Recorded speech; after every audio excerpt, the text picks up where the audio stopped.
Sixers fans, what's going on? It has been a wild past week of my life right now. Currently, as you see, I am staying at a new place. This is not where I'm going to be living for sure. It's just a temporary thing. I apologize if the videos haven't been super consistent. The lot's been going on, but I really just have to sit down right now and talk about Ben Simmons and talk about his trade request and talk about Embiid's tweets and talk about the shit the Philly's getting around the league right now. There is so much to talk about. I want to start off by saying, if you don't follow me on Twitter, go and follow my Twitter. My Twitter has been blowing up lately for someone who doesn't really blow up on Twitter. It's been really just funny stuff. I've been living on Twitter. I've been tweeting nonstop. I've been making good tweets. Check it out. It's gregmelly27. Please, I don't know. But it started off when Ben Simmons, early, whatever, how many days ago now, 2 days ago, was requested a trade out of Philadelphia. And unlike, I think, the majority of people, I wasn't mad about it. I mean, what are you going to expect the guy to do? He doesn't want to come back, and nobody in Philadelphia wants him to come back. It's a dead situation. I don't want to bring him back at all, so you might as well get rid of him. But I felt like it screwed Philadelphia. And what's so frustrating about it is that, if Ben Simmons really wanted out of Philadelphia, why did it take him up until September to request a trade when it would have been more of a man decision, a more accountable, mature decision for him to demand a trade the moments after Game 7? And I'm not saying the moments an hour after. I'm saying a week after that, because I think that would have showed that he had some accountability, that he's aware of what he did, and the fact that all of this scrutiny, all of this trash talking on Ben Simmons is not because of anything other than his lack of game, his lack of performance, and his lack of reaching his own potential. And I think it would have been very self-aware for him to do that originally, months ago, but the fact that he waits until now is just, it's ridiculous to me. And I think this whole thing that frustrates me the most is that Ben Simmons, his family, his friends, and his camp in general are just soft. I mean, he is so unable to hold himself accountable for what's going on in his life, and to be able to sit there and blame the Sixers organization and say that we haven't built around him properly is literally disgusting. I mean, I don't know. I don't even know how to respond to that. I think that's one of the dumbest things I've ever heard. And you can tell on Twitter especially, anybody that's they just didn't build around Ben Simmons. They didn't develop Ben Simmons enough. All the fans did was boo him for years. That's all they ever did. They cheered him when he shot a three-pointer, and they blah, blah, blah, blah. There are people who don't know basketball and people who don't know Sixers basketball, because, guys, I know I am preaching to the choir when I say Sixers fans have supported and backed Ben Simmons for the last 4 years like nobody else. Like nobody could possibly imagine. What the Sixers organization and what the Sixers fan base has done for Ben Simmons, there are still people in the Sixers fan base that are supporting Ben and hoping that he returns and would love to see Ben on the team, and that blows my mind. But it's so crazy how ESPN, Chris Broussard, Skip Bayless, of course, all of these analysts are saying that the Sixers just didn't properly build around him. The Sixers didn't do enough to make Ben Simmons happy. Are you kidding me? What else could we possibly have done for the guy? I mean, we chose Ben Simmons over Jimmy Butler. We gave him every imaginable shooter. Every fan screamed for years, it's not about the three-pointers made, it's about three-point shots created. We made up random statistics to make Ben Simmons look better, to make him feel better. I mean, what else could we have done? And I read this quote about from Ben Simmons in 2020. I think it was no, it was before that. It was right after their loss to the Raptors. So 2019, I believe.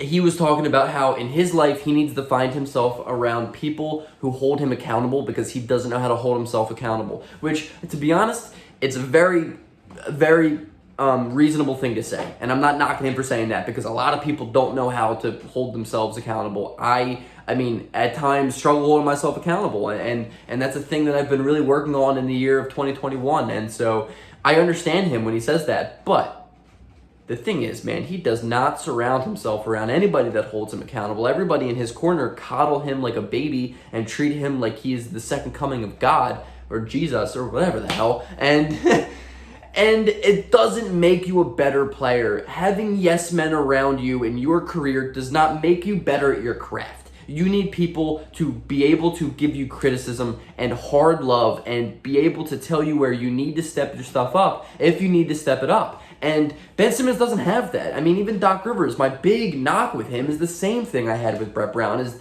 there was no accountability. And it's so frustrating to hear Ben Simmons talk about how he wants to be accountable, but he doesn't. He has done everything in his power to find people to just push his narrative of it's somebody else's fault. At a point in time, take responsibility for your lack of growth, for your lack of play, and for your shitty situation, because this isn't happening to other people for a reason. Like, you gotta be accountable. Which leads me to Embiid's tweets. I mean, dude, he's got a point. If you haven't seen Embiid's tweets, he was talking, basically, to paraphrase him, like, he was just saying all the right things. You know, I hope Ben Simmons is back. We were a championship team together. I hope he's back. I love Ben. It's not his fault. It's my fault. I hold responsibility. The team could have done better. It's not just him. That's one. And then he says, yeah, like 2 years ago, I got booed, and I shushed the crowd. I don't know if you guys remember that, but I shushed the crowd. Like, you know, Philadelphia's a tough city, and Philly fans, y'all got to be better too. Look, guys, I got to agree with the guy at a point. I think the Philadelphia fan base is so weirdly toxic. Like, I'm not going to say that we're out to get everybody, because it's not, but the Sixers fan base, we appreciate and love certain characters. Those characters are people who absolutely work their butt off, and we have every right to like people like that. Don't get me wrong, but we really did drive Ben Simmons out of Philadelphia, and though he absolutely 150% deserves it, we did do it, you know. And honestly, I don't think the Sixers fans are in the wrong with this Ben Simmons ordeal. I don't. And I am always going to be the first one to be like, Sixers fans, be better. You're not good enough. Be better, Sixers fans. This is your fault. I'm always the first one to say that. But, like, honestly, in this Ben Simmons situation, it is not Sixers fans' fault. It's not. I mean, what else could we have done? We've supported him forever. We have cheered him on for shooting. We're begging for self-development, man. And it all comes back to accountability. All of this is because Ben Simmons is unable to be accountable with his actions and his decisions and his play on the court. And it's absolutely draining as a fan. It's not our fault. And I think so many other fan bases just don't get it. They don't. And I'm not going to sit here and be like, you know, the Sixers fan base is better than others, because I'm sure it's not, you know, and I'm sure we're quick to hold blame to a lot of players much quicker than other fan bases, but there is no player like Ben Simmons in the NBA. I genuinely don't believe there's a single player in the league that's ever been like him in the modern landscape. I mean, dude, you play basketball for hundreds of millions of dollars, and you don't even do the one thing that everybody does, is just shoot. We are literally begging you to shoot. We don't care if it goes in. That's how ridiculous this has become. We don't care if the ball goes in the hoop anymore, Ben Simmons. All we ever wanted from you was just to try. And yet, of course, the media is going to portray Sixers fans as just the worst. And no player is going to want to play there. You can't survive in that toxic environment. How? We just want people to try hard. I don't understand. I don't understand the hate that Sixers fans get. I really don't. And I mean, look at Embiid. We absolutely adore that guy. Look at Allen Iverson. We adored that guy. Jimmy Butler. We adored that guy. We adore people who work hard, who put their butt on the line every single night and just gives that Philadelphia energy. And Ben Simmons is literally the polar opposite. I don't think there will ever be a worse fit of a player in a city than Ben Simmons in Philadelphia. And I am so excited for him to just get moved. And then, I mean, real quick, I guess I can talk about some trade opportunities, trade scenarios. I mean, I've talked it like crazy in my past videos, but I do want to talk about something, just some things interesting. I think he says, oh, here we go. Before I get into that, I made a tweet that said, the fact that Ben Simmons wants to go to any California team rather than just picking specific teams shows how little Ben Simmons cares about basketball and just wants to just do non-basketball stuff. I mean, tell me I'm wrong. The thing with Ben Simmons is he's never been about basketball, and it's frustrating, man. It's really frustrating. As somebody who works hard at their craft and does it for the right reasons, I would imagine he does not do that. And it's really, really frustrating, and it's soul-crushing to really put so much faith into a kid that I've watched play basketball for the last 6 years since college, and for it to end like this, it's really it's bittersweet. It really hurts. It's hard, man. I think Ben Simmons screwed us with trade value, but at a point, why would he care about trade value for a team that he doesn't want to be at anymore? So I understand it on his part at this point. But I think it's funny because he's terrified to come back to Philadelphia. He's terrified to come and play a game in Philly. With good news, though, I mean, Ben Simmons can... I hope whoever we play game 1 of the year at home, our first home game, I hope we trade Ben Simmons to the opposing team. So fourth quarter, we get free Frosties and just foul him like all fourth quarter, and we could just get up like a free Wendy's menu, like the whole menu for free, just because he's going to go 0 for 15 from the line as he always does. That would be hilarious. I would be so here for that. This would make it all worth it. Okay, talk about trade packages real quick. Let's think California teams. Golden State, I would want a package around Moses Moody, Jonathan Kuminga, and Andrew Wiggins. Build around that 3. We could see ourselves maybe having a deal. I don't know. I want to win now, so I'm not 100% positive and excited for that move. But, at this point, Sacramento, it has to be built around De'Aaron Fox. Maybe Tyrese Halliburton too, but it has to be built around De'Aaron Fox for me. I need him in the trade. I love De'Aaron Fox, top 10 favorite player of mine. It needs to be in the deal. Nothing less. Absolutely nothing less. Do not even answer the phone if De'Aaron Fox is not considered.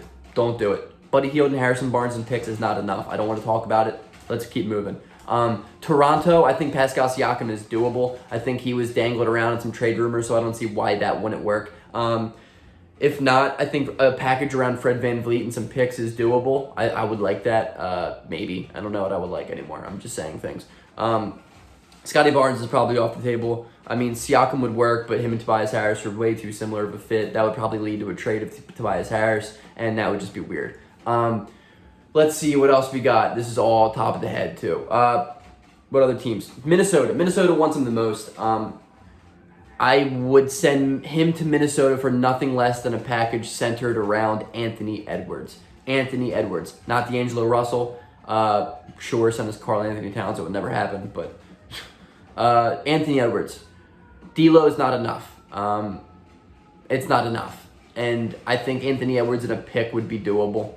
I would like that. I think it would really work for both parties. And as I'm saying this, crazy enough, notification that just says Ant Edwards grew over 2 inches. Send me Anthony Edwards. Give me Ant-Man. I want his post-game interviews. I'll inject that shit into my blood. I love that man to death. He is hilarious, and I love that. So, yeah, package around Anthony Edwards. Other teams, I mean, the Clippers and Lakers, there's no shot, right? And I don't get what other parts of California he would go to outside of Golden State and Sacramento at this point. Are there other teams in California that I'm not thinking? I don't know.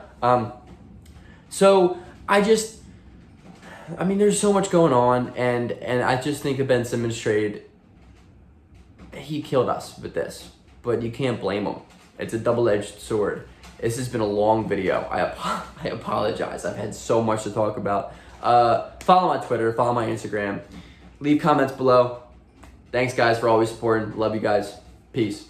Oh, Tyrese Maxey? Dude, Rich Paul, sit down, bro. Sit down, Rich Paul. What are you doing?